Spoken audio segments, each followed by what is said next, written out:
So hello everyone. We are here today with Alp Turgut. He's a UX UI designer and was nominated as one of the top 40 freelancers in the UK in 2020. Hello Alp. Hi. Could you tell us a little bit about the things you do and what's the difference between user experience and user interface? Of course. So I've been in the UK for like 3 years almost, and since I've been here, I've been in various numbers of projects and companies I work with as a freelancer. The main difference we can say about user experience and user interface is the experience is actually, we can give maybe an example about this. For instance, using Instagram. Yeah. So we can actually tell experience like this. Like when you open Instagram, if you wanna change your name or username, for instance, you have to follow a journey through. You have to click profile, you have to click edit, and also after that you will just like delete your name and another one, and then you save it. This is the journey. This is the experience. As an experience, you have to able to understand where you can able to change your profile name easily, without guidance, without asking anyone. That's the user experience.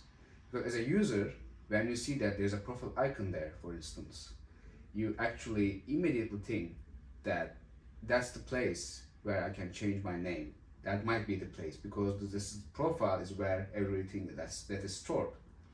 And then you just follow the route and you find the place where you can edit.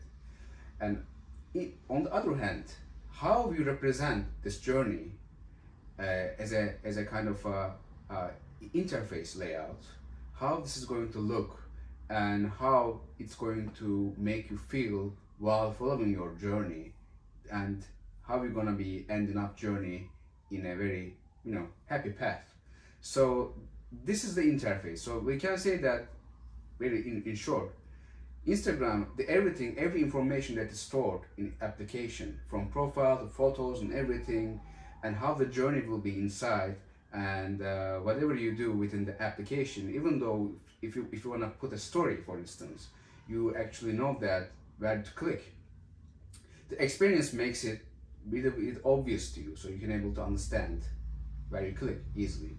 But then how they put there is a interface wise. That's how user interface comes to life. So yes, there are both might be told as a different, but as a whole, that creates that creates the main experience.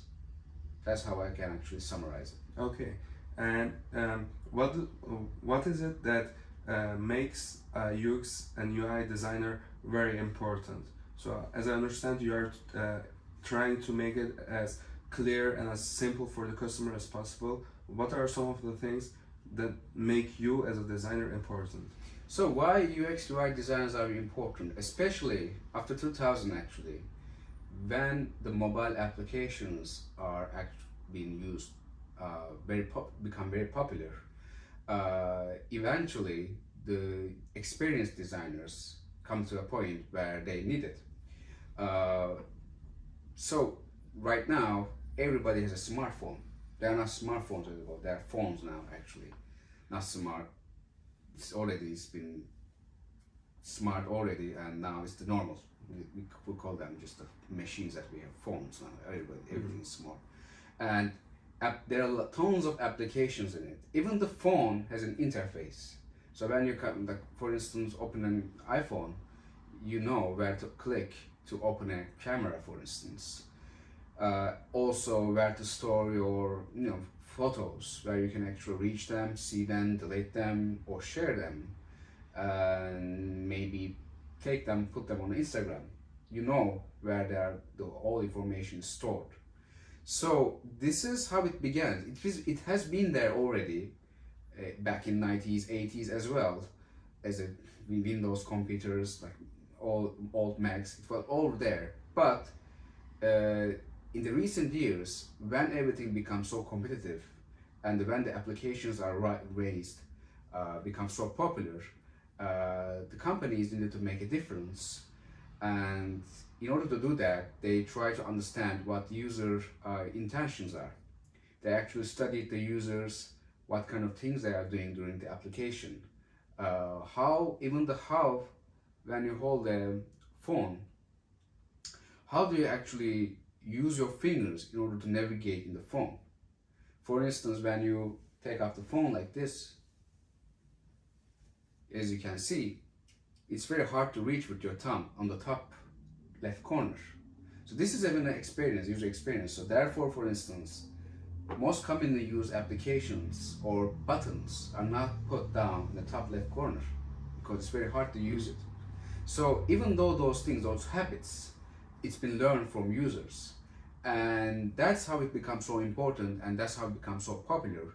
And after that, companies actually started to do the user-friendly applications where users actually able to do everything that they can very easily without asking anyone, without getting lost full of information.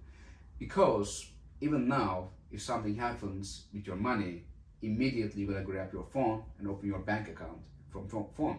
You don't go banks anymore. You just do your everything through the bank application. So everything stores in your phone. So that's because the experience that you are getting from your phone, through our applications, must be the cleanest, easy to understand, user-friendly, and to the point. That's very important too. To the point as well, it should be. So you can able to finish what you have started, what your intentions are, what you're intended to do.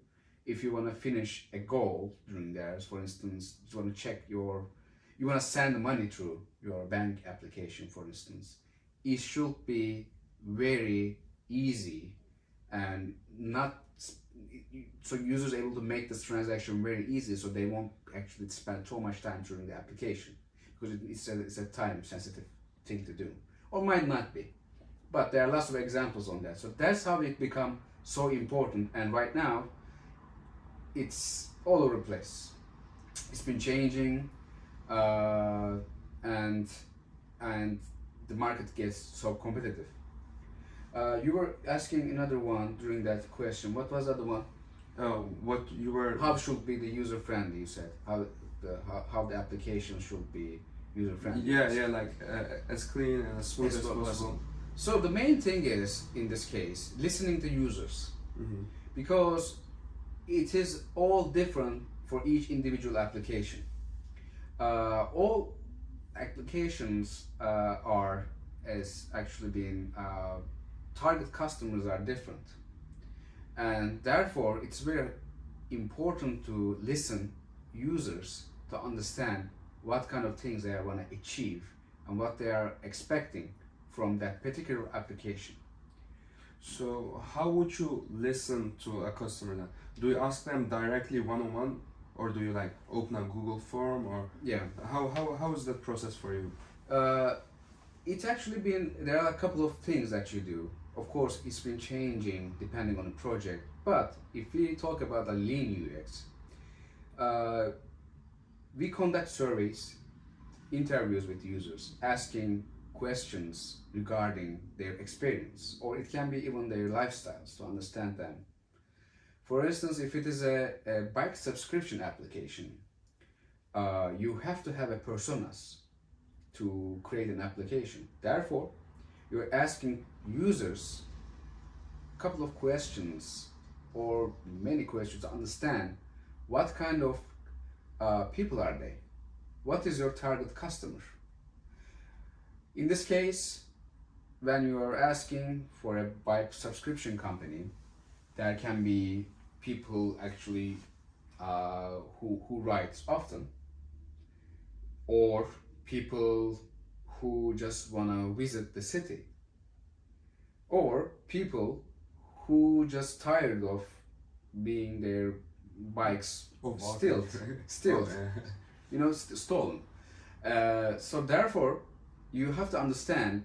You just ask these questions to understand what are their frustrations are, what kind of things they're expecting, what kind of things they do as a bike rider, and their main intentions and demographic as well.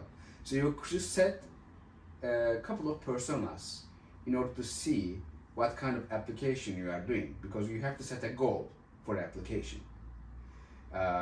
If you actually set one type of user, you might miss lots of users as well. So in order to gain more users, you have to create a couple of personas that you can aim.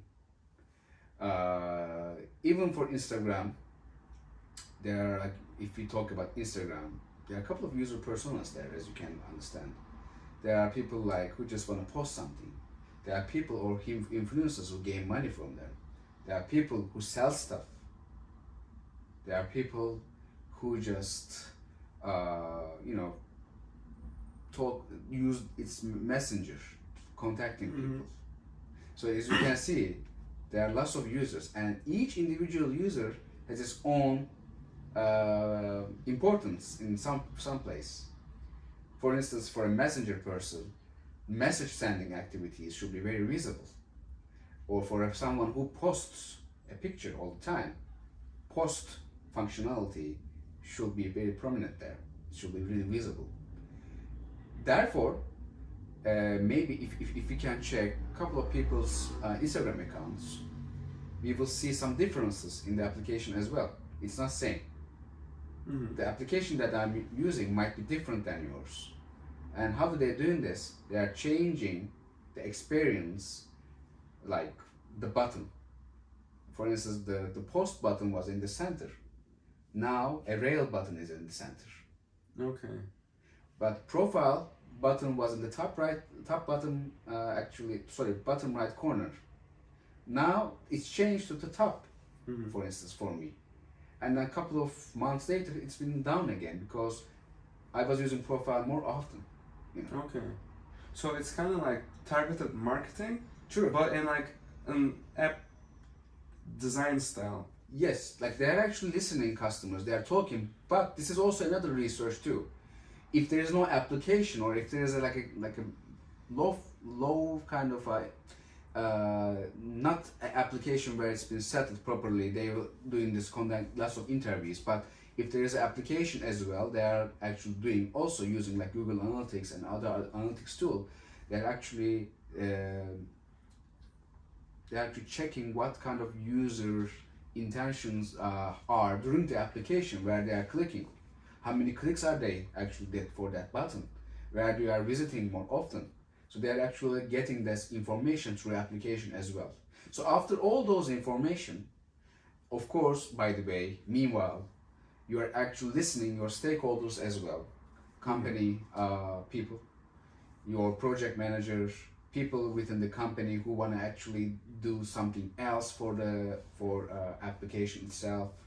So you listen everyone and actually gather lots of information as much possible, and at the end you create a user experience where every expectations has been met, but targeting to mainly to the user itself.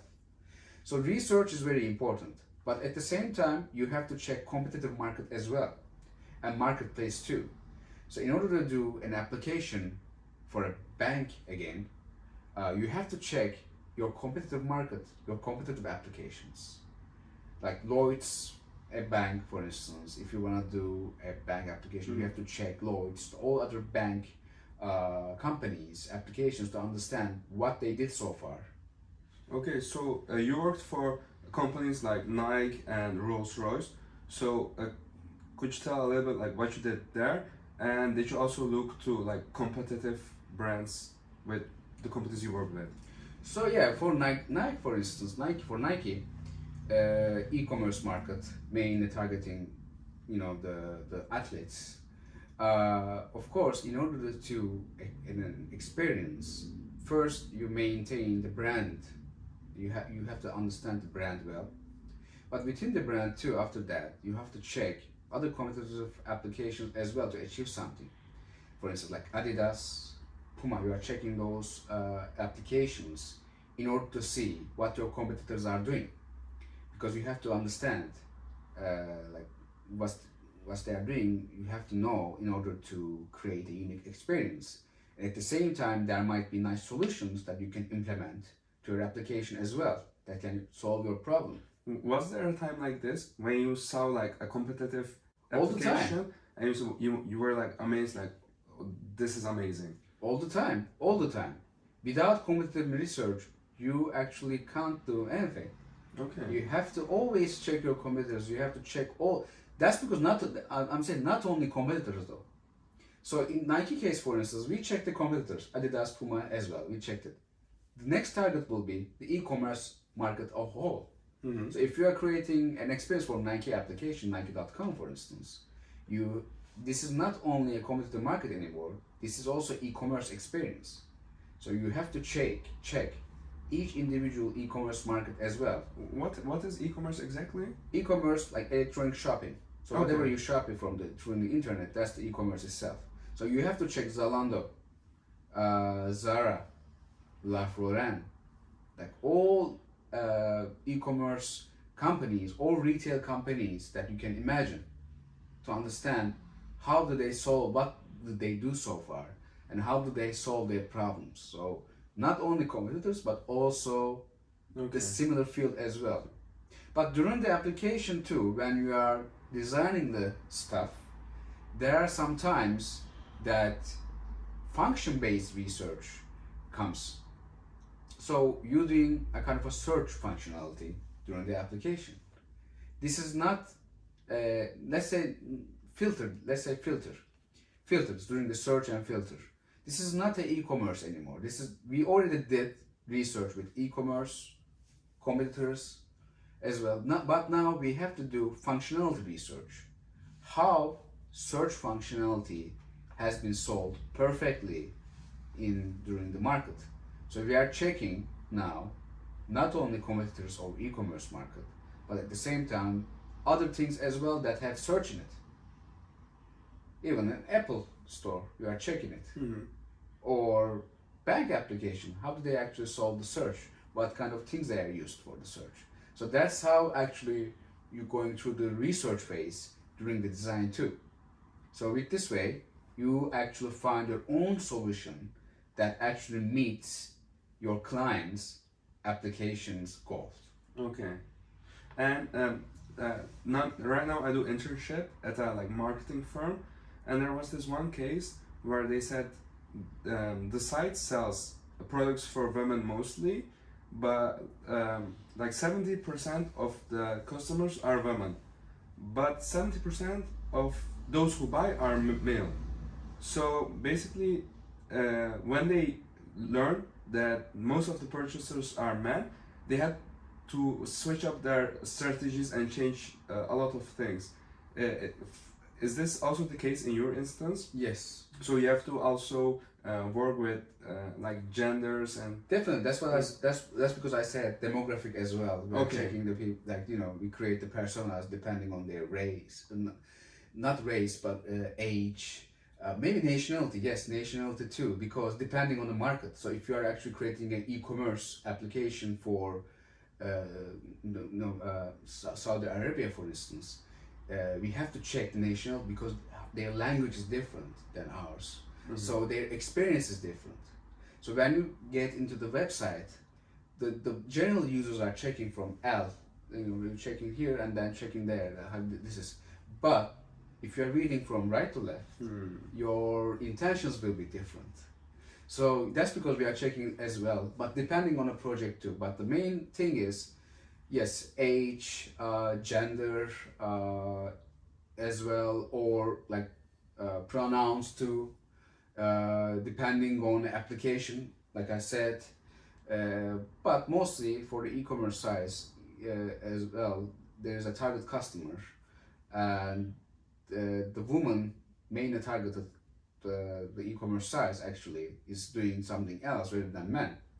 What they are doing is, for instance, they actually been giving more catalog to users, to the woman users. So when you open the page, it instantly woman categories you see. Okay. And there's a man button there because their main user persona is the woman itself. So you click man in order to go to the man section. That's generally how they are. But on the other hand, like Hugo Boss, for instance, when you enter, this is mostly targeting men. You'll see the man, Yeah. and there's a woman next to it. So you have to really understand who are you actually serving, who is your target. That's really important. Yeah, that's true. Okay, and how do you find it to work with so many, like, work with so many different companies? For example, Nike is a whole other category, and then Rolls-Royce is a car company. So how do you find to work with so many different categories? So as a UX UI designer, actually, the main thing that the best thing that you can do is to change fields to actually enrich in your portfolio. Mm-hmm. So if you get into most retail companies, and yes, your experience is gonna be getting higher, but then your variety of projects will be very short.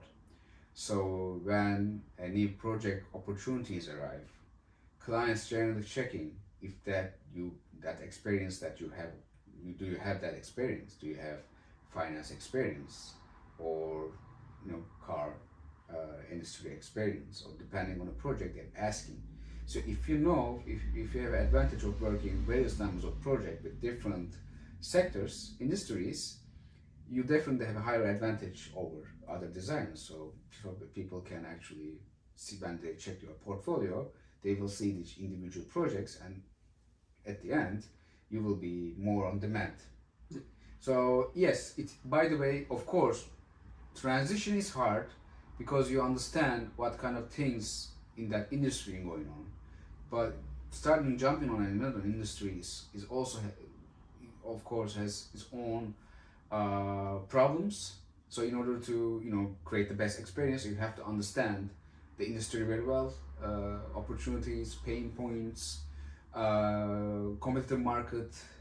It's been a painful process, but as long as client is happy with that, and this is a big opportunity for you too, because at the end of that project, now you will have experience to do that. So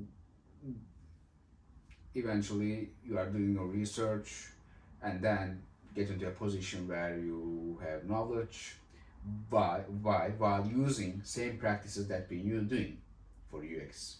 So that's the main thing. That's the only thing that remains same. And what do you do differently between two totally different companies, two totally different categories? What is it that you do different with Rolls-Royce than you do with Nike? And one more question: will it be a problem for Nike if you also work together with Rolls-Royce, for example? So as long as they are not actually competitors, you can. There won't be any problem. But at the same time, generally, contracts are ending, and other contracts are starting. So that's not the case always. I was permanently in Nike, so when after my Nike journey has ended, I continue to do freelance. But yeah, as long as they are not actually competitors, like I can't imagine a world where you are working for Adidas and Nike at the same time, for instance.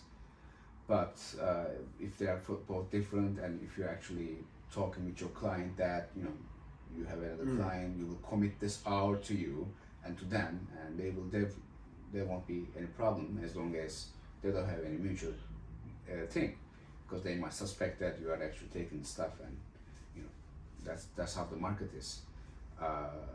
So yeah, generally you can do it. What you are using is your experience that you've been gathered as a UX UI designer.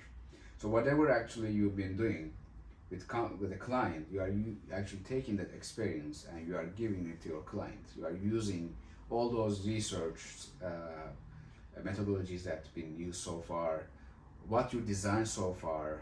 So after a couple of things, you have a basic understanding how the search should be, how a profile should be, for instance. Mm-hmm.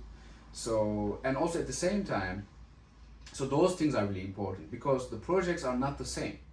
For Nike, for instance, you are designing the e-commerce application, but for Rolls-Royce, it's a social networking tool. So social networking tool like Facebook. Can you imagine Facebook and Amazon? It's both different. Yeah. But what mutual is, like I said, your experience as a UX UI designer, and within that, of course, the functionalities as well, because there's a search in both ways, but aiming to do something else. But you are using that experience to create those things, and then while you are doing that, you are actually gaining experience, and you continue your journey with the new projects that's been coming. And also, because of the trends are changing as well, that's another thing. Like 6 years ago, profile cars were different than now, or the application styles were different. And now new trends is coming, more minimal, more clean interfaces, or some of them are much more different than it is. I can't remember right now. So it's been changing. So you have to understand that you have to keep track of the industry too. You have to always check Medium articles. You have to read UX/UI related books that's been done so far. You always have to check. You constantly have to learn in order to give the best experience to your clients, to users, to your clients. So you're talking about projects now. Was there a time when you were working on a project and you made a little change that caused a big impact, either like negative or positive? Yes. So there are a couple of actually. Even the slightest bit, of course, depending on your goal, can create a big impact, like you said. These were generally happening through understanding the key points of your client, like strategy-wise, or your user's intention. Let's see, how can I give an example about that? Maybe you were thinking that the project needed a bigger change, but a small change was enough to solve the problem. You know, do you have anything like that, or? Yeah, a couple of them actually. Yeah. So, for instance, I can give an example of. Yeah, for instance, there was a project where the main intention were to actually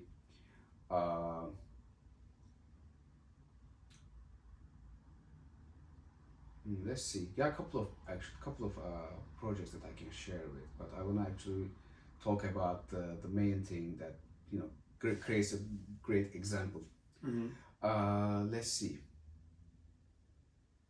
Let me think about that. Maybe you can cut this place. So No, it's not a problem. You can think about it.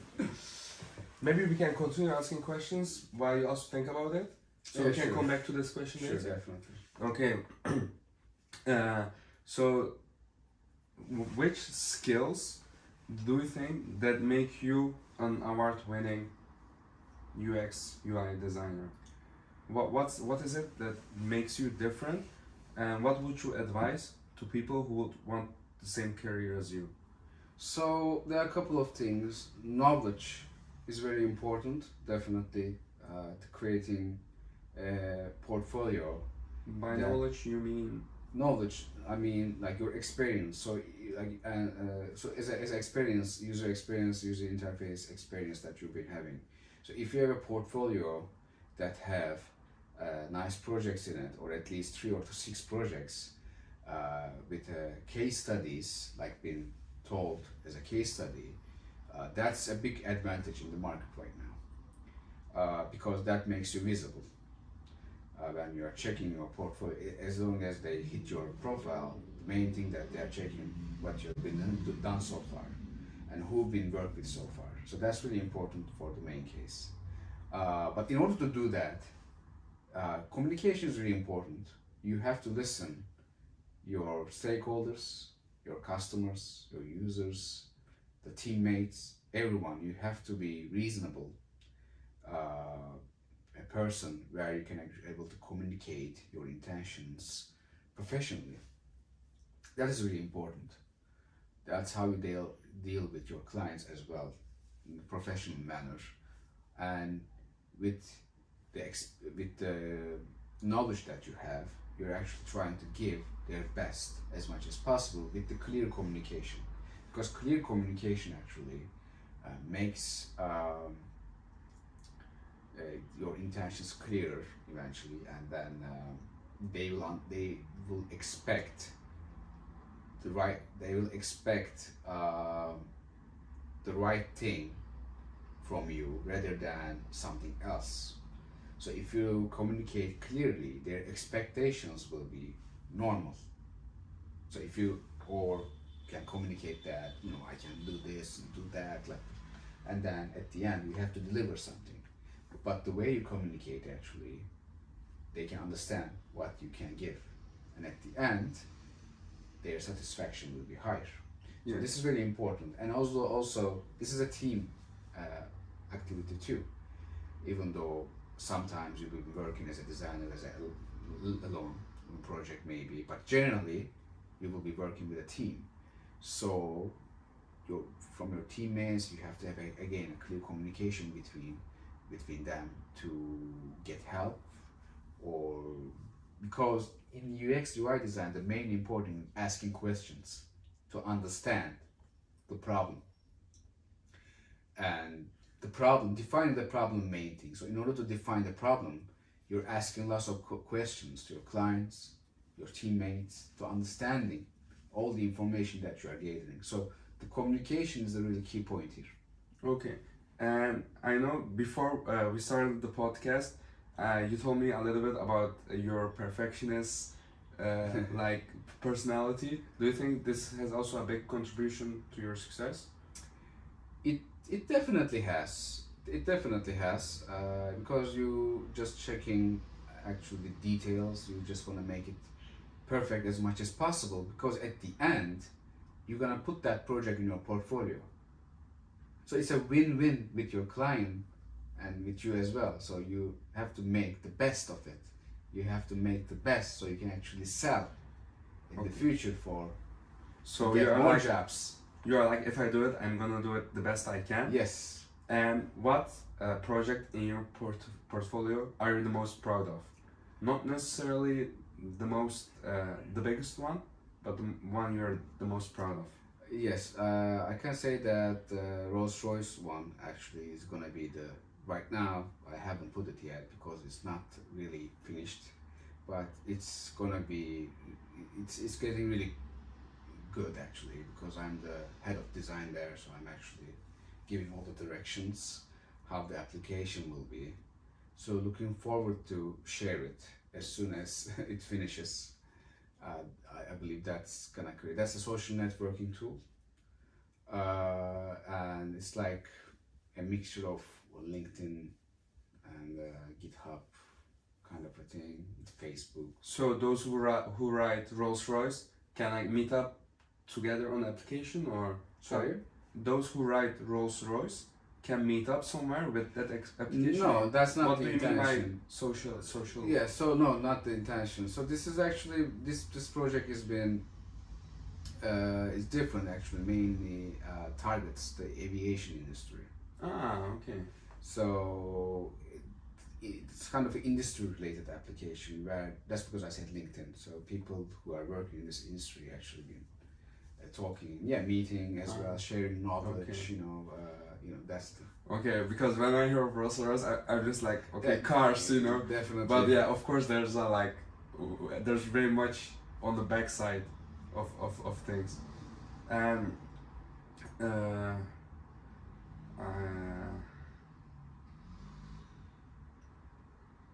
did you think about the other question which you couldn't think an answer of?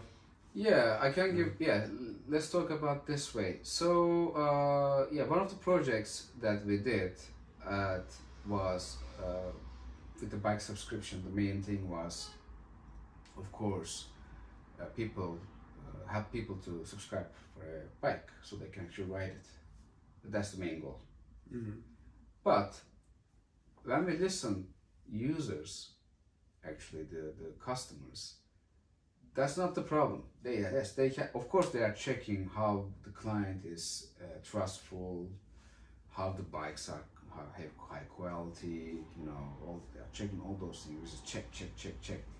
But after they get the bike, their main problem was getting the help if something happened with the bike.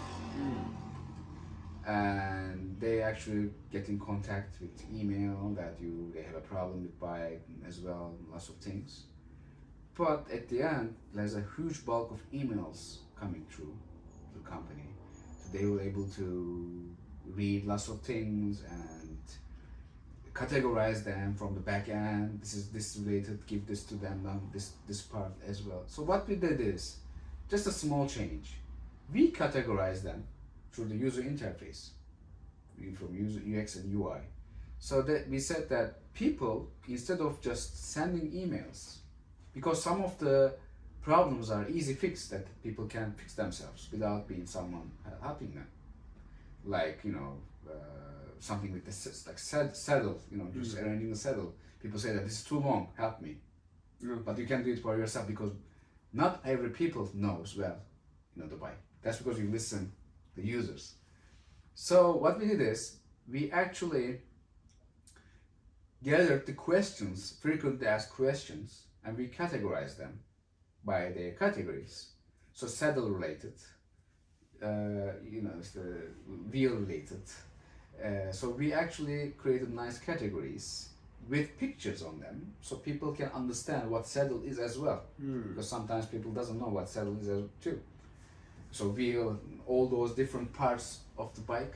So we categorize them. We actually understand the frequently asked questions. We put those questions within those categories, and we create an interface. When the user opens, they see all related problems there easily.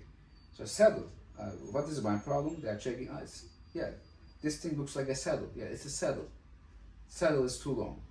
They're clicking and learning how to fix it. So with this way, we are achieving lots of things. First, the best experience that user can have, because they don't do frustration, because they get the answer they need quickly without waiting, because it can be in the middle of the road too. They can actually getting the information very quickly. The second thing is, from the back end, people actually not bombarded with questions, unimportant questions, because people who have suffering stolen bike there, or in an accident too. There are lots of things that people can't actually figure it out by themselves. So instead of helping them, people were helping this saddle thing as well. So with this way, we prioritized the problems for them too, so they can actually help more the people who really needs the help. And a third thing is, you make the difference as a subscription company, as an application wise. Now, instead of just subscribing people with the bike, you're also giving a service, self-service, that people can think that, I don't want to go this A company. Instead of I'm going to get with A, I'm going to get B, because it's very easy to get help from them. You know what I mean? Yes. So that's also another thing where you create a difference to your competitors. So. I thank you so much for your answer and for your time. One last question is, what would you say to fellow students who would want to have the same career path as you? Any small recommendations you can offer? Of course, the best thing they can start with, to understanding the basics of UX UI. What is it, like how it's been developed so far, what you need, that's the main thing. But after that, the main thing in this field is to gain experience. So you can start by, there are two aspects of it. There's a technical aspect and there's a knowledge aspect. From technical aspect, you might open an interface that you are seeing and you just created the similar thing with using Sketch or Figma, and that's how you actually practice your technical skills. On the other hand, they can actually make a project, like a kind of a case study, after reading about those example projects. They can create their own case study where they actually solve a problem by using basic UX UI principles from research phase, from problem defining, research, persona, to the design and the handover. and they can actually create a couple of case studies in this. With this way, they both understand how the process is with, and at the same time they will actually show people who want to hire them that they know, even though they didn't do any proper work, they know the methodology and what they are doing. So that's really important, and with this way they can actually add these projects to their portfolio. 3, 6 is the main goal. Of course, meanwhile they can start the work with agencies or companies that require UX UI designers, and with this way they can create a portfolio with 6 projects, and that's how you start your journey with as a freelancer after that. And then whatever field you want to go, if you want to do a shopping application or social network, you just have to check where to go. You will have definitely favorite applications. We always say application over here, but it's also desktop application too. We are not talking about mobile design. There's a tablet design, there's a desktop design, because when you enter in the browser in the Facebook, it's different. Or when you open Microsoft Excel, for instance, that's the user experience that you see, user interface there. That's all the thing I'm talking about. So after that, they just see all the examples and try to understand what kind of field they want to go into. Some people want, only retail. I saw a couple of people who just want to focus on retail, best e-commerce experience as possible. A couple of them, like me, just want to take chances on different couple of projects so they can have a higher chance of getting hired.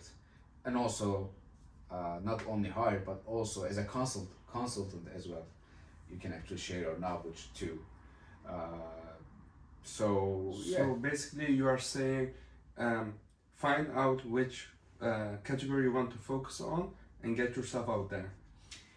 I can say this: find out the category which you like to work on most and create the portfolio. Okay.